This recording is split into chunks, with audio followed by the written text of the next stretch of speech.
Hi there, welcome back. And if you recall, we were discussing curves in space. And what we're going to do now is establish a framework to look at curves in space with greater precision. So hopefully you're familiar with the unit tangent vector. And by way of review, it's basically the normalized velocity function.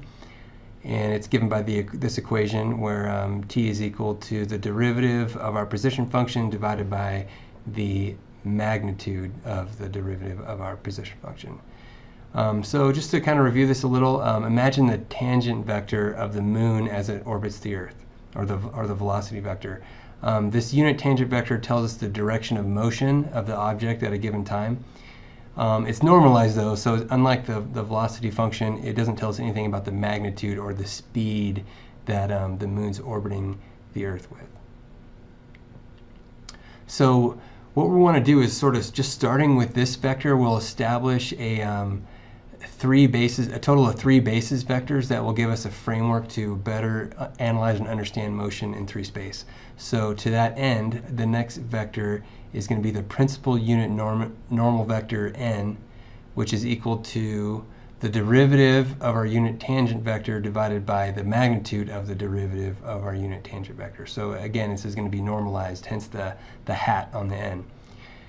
And you can see its equation contains the derivative of the tangent vector. And if the tangent vector represents the direction of velocity, then the unit normal vector is the derivative of that, kind of like the derivative of velocity, so kind of like acceleration. But not quite. So let me offer a sort of a counter example to thinking of the normal vector, the unit normal vector as acceleration. You got to put your thinking cap on a little bit. It's going to take a little bit of a brain power to follow this, but hopefully this makes sense, and I think you'll appreciate it if you can follow it. So say this ball is falling and it's accelerating downward. Now the downward velocity is increasing, as you can see here by this black vector.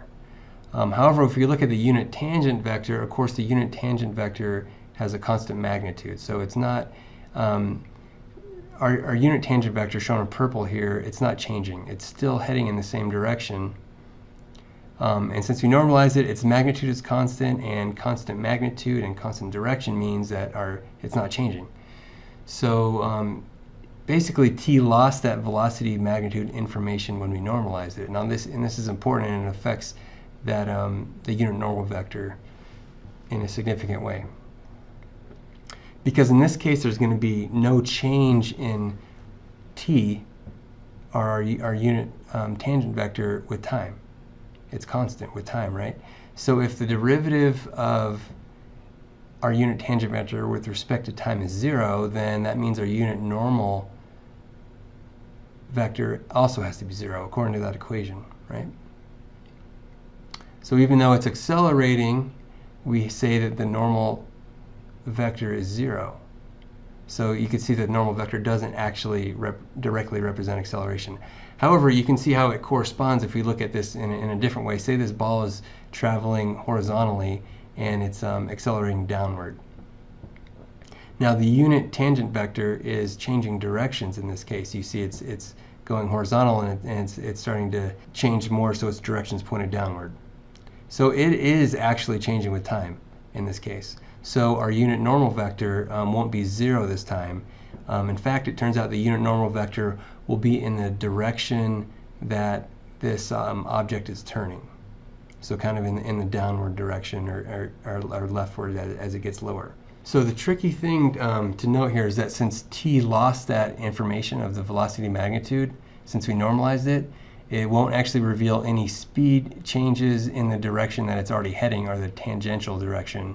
So our unit normal vector n will always be perpendicular to our unit tangent vector, as you can see graphically with Calcplot 3D here. Now we went pretty deep there. It's a lot to kind of consider. If it didn't all completely connect, that's okay.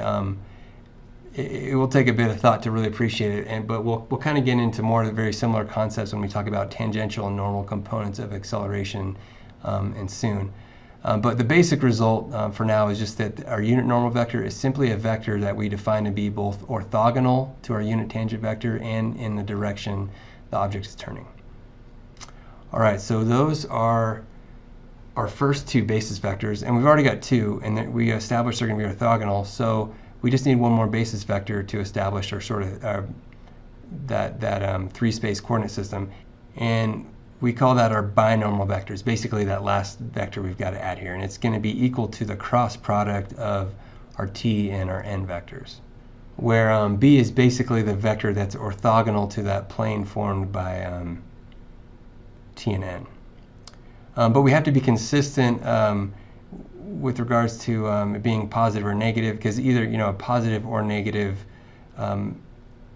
basis vector here could work. So just to be consistent, we want to make sure that we're doing the cross product of t cross n, and that's always going to give us a certain direction for b.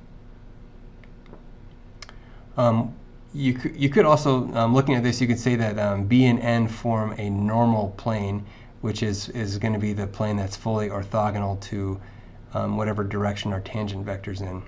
But perhaps more interesting than that normal plane is going to be the plane formed by t and n vectors. So they form a plane which is called the oscillating plane, and it defines the plane containing the curve, at least at a given point in time. A good example of an oscillating plane that stays constant as an object moves is the equatorial plane, followed by satellites in geostationary orbit, as you can maybe appreciate here. So these satellites will always stay within that plane the Earth rotates in, as defined by the equator. So if we zoom out from here a bit, we can see the planetary orbits also give a good example of curves that stay within a single oscillating plane. Now, I would say the planets all follow the same oscillating plane except Pluto, but of course Pluto isn't a planet, so I conveniently don't have to make that distinction. But you can see here we may not have a flat Earth, but it appears we have somewhat of a flat solar system, if you will, because it's all in that oscillating plane. But if we just to kind of dig into this a little bit more, that you could say that's a bit of an oversimplification, because it all depends on your reference point or the origin that you want to use. And let's say we consider the center of the Milky Way as our origin. Well, then we got to consider that the sun is orbiting around the Milky Way, and if we kind of think of it from that perspective, we look at the path our solar system traces out from that vantage point, you can see that the Earth is actually moving in a helical pattern around the sun. Almost looks like the planets are tracing out a DNA strand. So hopefully this provided a good framework, if you will, for understanding the TNB framework. And to help solidify this a bit, we'll crunch through some numbers in the next video on an example problem that basically just picks up on this helical pattern that we're looking at here. And after that, we're going to use the TNB framework to help us decompose acceleration into its tangential and normal components, and that's ultimately going to help us better understand and analyze motion in 3 space. So stay tuned for the follow-on example, and I'll see you there.